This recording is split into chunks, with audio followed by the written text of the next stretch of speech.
Parafraseando a Nervo, el sol tocó su faz cuando propuso los nombramientos de 4 ministros de la Corte al Senado de la República en su sexenio. Por un lado, con los consejeros del INE habló de un plan C en su reunión con ellos que va a proponer usted precisamente en el 2024. Y qué gusto verlo después de 15 años de que usted acudió al estudio donde su servidor reportero lo recibió y nos impusieron 10 minutos para que se fuera usted o se fuera su servidor, entre otras cosas. A mí me da mucho gusto verte. ¿Les cuento lo de él? Sí, siéntate, nada más. Él es un periodista auténtico, inquieto. Entonces, cuando no nos daban oportunidades, él tenía un programa de una cadena de medios, que ya quedamos, que son pocos los medios informativos o de comunicación. Bueno, entonces me insistía porque nos parecemos, perseverante, de que quería que yo fuera. Y yo sabía que no iba a ser un asunto fácil, pero por él, que es una gente buena, acepté, vamos. Y entonces su programa abierto en la radio y anuncia de que fue hace 15 años. Sí, señor presidente. Más o menos. Y le va a entregar su expediente del CISEN en vivo, se lo va a traer próximamente. Bueno, y empieza a decir, aquí va a estar Andrés Manuel López Obrador. No era yo jefe de gobierno, no. Fue después, ¿sí? Cuando estaba la guerra sucia, linchamiento político que padecí en ese entonces, después del 2006, creo. Sí, señor presidente.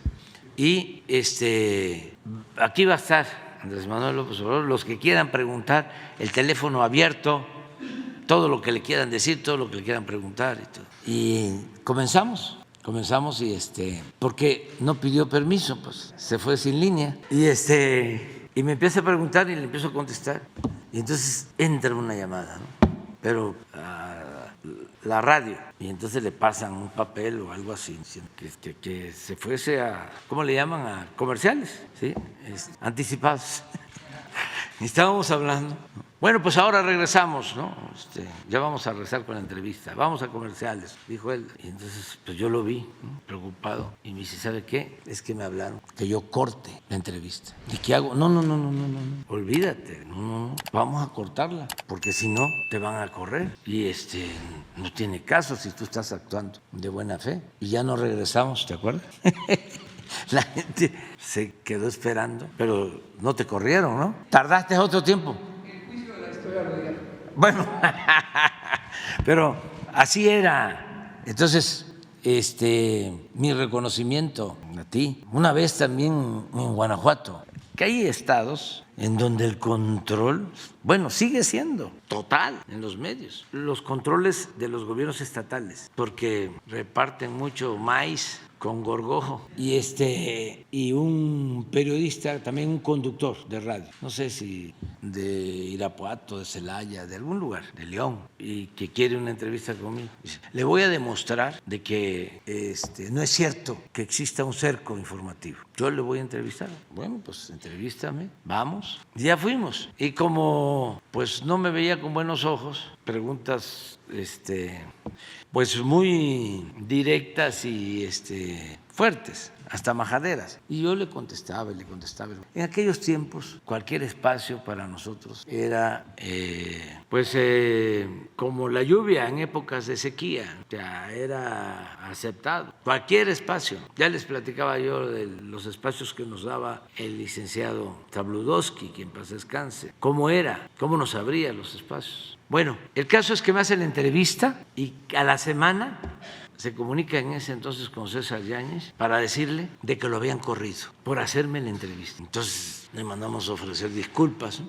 Y hablaba yo del licenciado Zabludovsky, porque él, a pesar de que los dueños de la radio donde estaba no veían bien que me entrevistara, me abría los espacios, pero no me hacía entrevista. Era muy raro, porque no me preguntaba nada. Entonces me decía, licenciado, pidió usted hablar, pidió usted tener oportunidad de expresarse, con mucho gusto, licenciado. ¿Qué nos puede decir? Y yo, taca, taca, taca, taca, taca, taca, taca, taca, taca, taca. Ahí sí se me quitaba el hablar, sí, despacio, ahí sí hablaba de corrido, porque era aprovecho para invitar a todos porque quieren privatizar el petróleo. Nos vemos en el Zócalo el sábado, el domingo a las 10 de la mañana. No podemos permitir que entreguen el petróleo, porque es entregar bienes de la nación, bienes del pueblo. No nos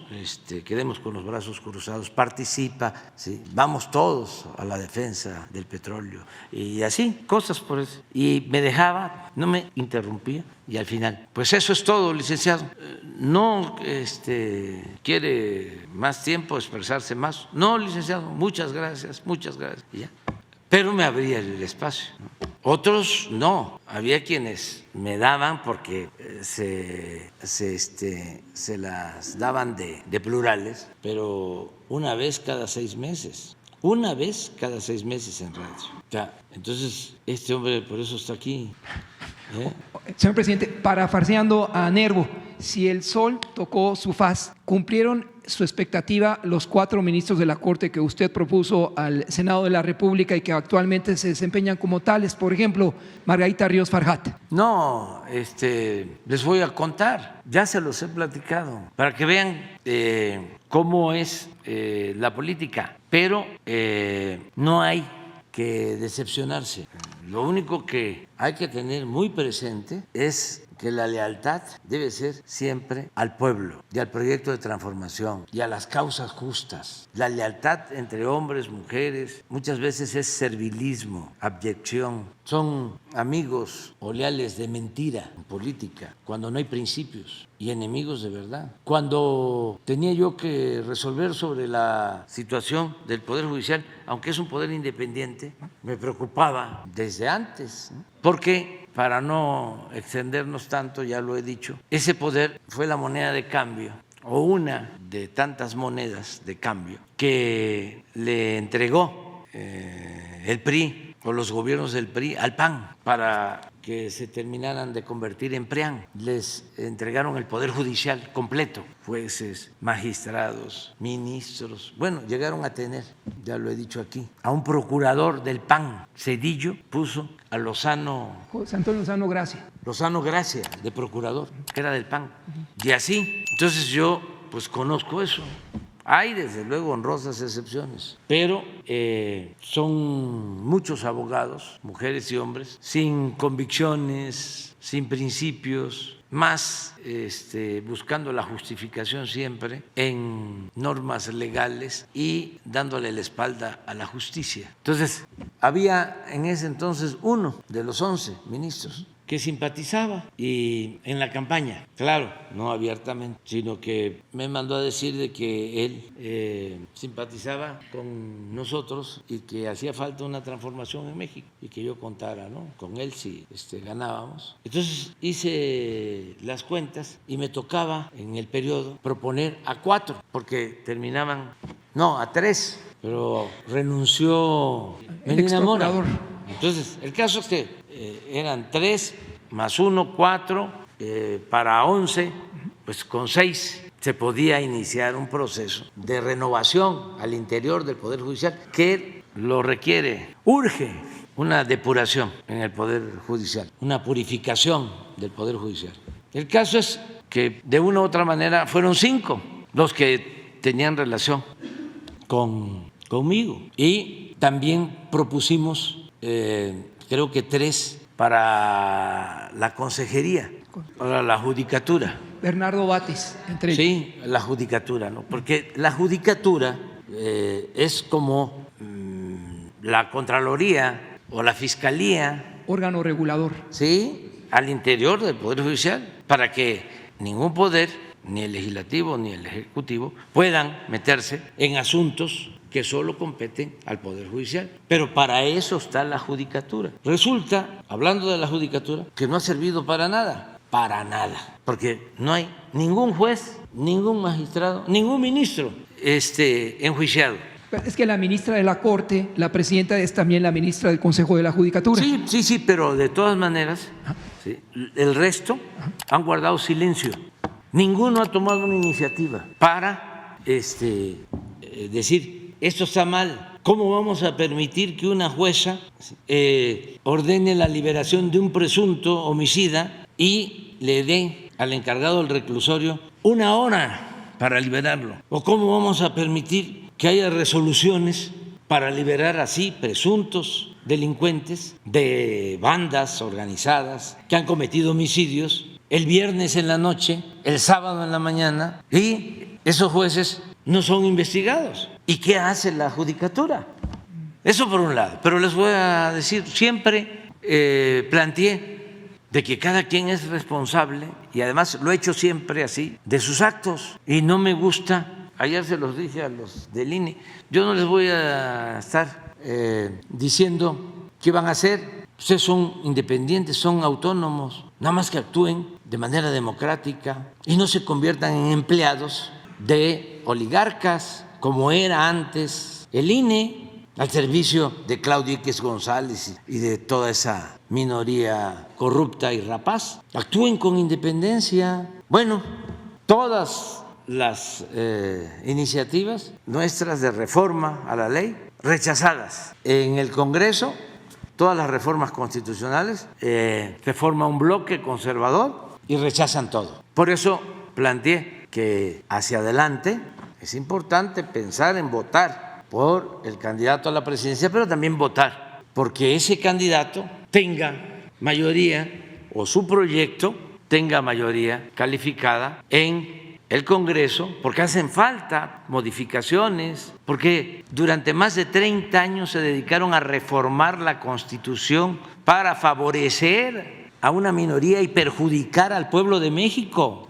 Más de 30 años. No hay una sola reforma que hayan hecho en beneficio de México, en beneficio del pueblo. Ajustaron todo el marco legal para saquear, para robar. Entonces, hemos hecho nosotros algunas cosas, pero faltan.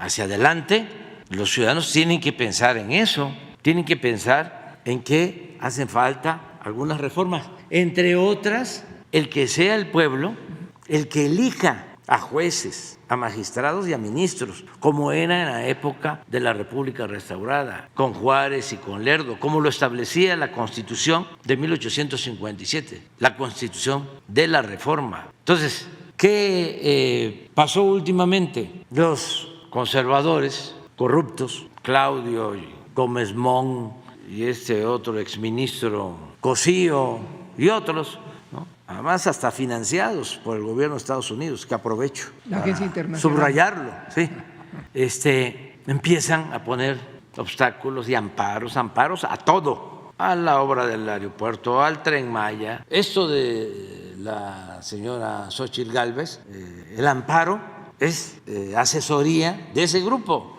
Bueno, y cuando no se puede ya reformar la Constitución, porque no se puede tener mayoría absoluta o mayoría relativa, no, calificada, pues entonces sí se puede reformar la ley con mayoría simple. Entonces empecé a decir, bueno, no tocamos la Constitución, ya no se puede, pero sí se pueden hacer reformas a las leyes. Pues todo ese bloque opositor, conservador, empieza a presentar en la Corte recursos de inconstitucionalidad a las leyes. Entonces, para que una ley se declare inconstitucional, se requieren de 11 ministros, 8. Si 4 dicen no, ya es constitucional. Entonces, de las preocupaciones pues, que más me interesaban resolver, estaba el que la Guardia Nacional pasara a formar parte de la Secretaría de la Defensa. Se aprobó la ley en el Congreso, Cámara de Diputados, Cámara de Senadores, y la impugnan. ¿Cuál es la excusa? El militarismo. Imagínense quienes reprimieron, quienes torturaban, quienes masacraban, quienes desaparecían. De repente les preocupa el militarismo y se convierten en los paladines de los derechos humanos. Por eso son unos reverendos, hipócritas, además de corruptos, hipócritas, cretinos, pero presentan, porque el propósito es que no avancemos, entonces presentan el recurso de inconstitucionalidad y a mí me preocupa ¿por qué? Bueno, porque nos ha costado mucho crear la Guardia Nacional. Ya tenemos 115,000 elementos formados. Como no se había hecho, se crearon, ya deben de ser como 300 cuarteles. Hay vigilancia de la Guardia Nacional ya casi en todo el territorio nacional. En las encuestas del INEGI, la gente ya le da, creo que 70% de aprobación a la Guardia Nacional. Han estado cumpliendo con su función.